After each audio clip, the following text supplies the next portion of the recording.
অনেক কিছু একটা হৃদয় বিদারক পরিবেশ ছিল।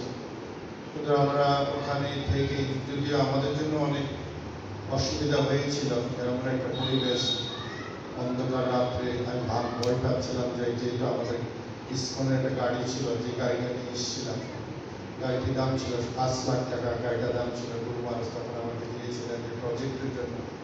আমি ভয় পাচ্ছিলাম, অন্য কিছু না, ভাবছিলাম যে কেউ এসে এখন গাড়িটি নিয়ে চলে যায় তাহলে কি হবে।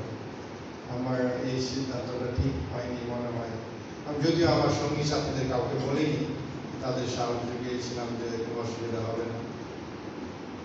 সিদ্ধপ্রভুর একটা সাথী ছিল, তার ওখান থেকে আমার আরেকটা জায়গায় গিয়েছিলাম, সে জায়গাটার নাম কোথায়, 4 দিনের দিকে আমরা প্রসাদ বিতরণ করেছিলাম।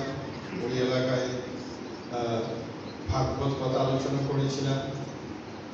যারা ওখানে উপস্থিত ছিল তারা আমাদের এসে খুব ধন্যবাদ জানালো, কেউ কেউ কান্না করলো, কেউ 1 টাকা 2 টাকা আমাদের দেওয়ার চেষ্টা করলো, বললো যে এমন কষ্টের মধ্যে আপনারা এসে আমাদের যে আনন্দ দিলেন, আমাদের দুঃখটা কিভাবে ভুলিয়ে দিলেন, সেটা আমরা ভাষায় প্রকাশ করতে পারবো না।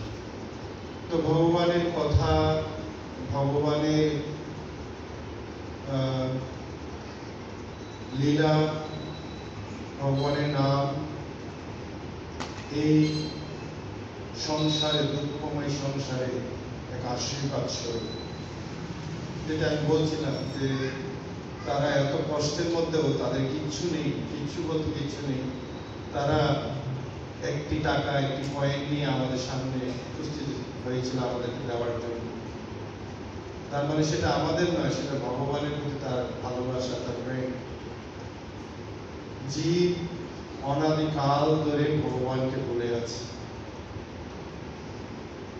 জগতের পিতা কৃষ্ণ যে না ভজে বাপ, পিতৃদ্রোহী পাতকী জন্মে জন্মে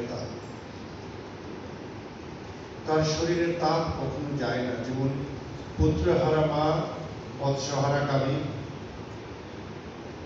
যখন বিলাপ করতে থাকে, কোনো কিছু বিনিময়ে এই পৃথিবী তার এই সুখ যায় না, দূর হয় না, তেমনি কৃষ্ণকে হারিয়ে আমরা অবাধ্য যারা আছি, কৃষ্ণকে আমরা ভুলে এই সংসারে দিন রাত আমরা কষ্ট করছি। এই সংসার জাত আমরা প্রতিদিন আমরা মঙ্গলারতির সময় আমরা গাই সংসার দাবা ললালির রূপ রামায় কারুণ্য ভগবদত্তম প্রাপ্তস্য কল্যাণ গুণবর্ষ বন্দে গুরু চরণামৃতে। এই সংসার দাবানল সম্বন্ধে আপনাদের কোনো অভিজ্ঞতা নেই, আপনারা কখনো দাবানল দেখেন।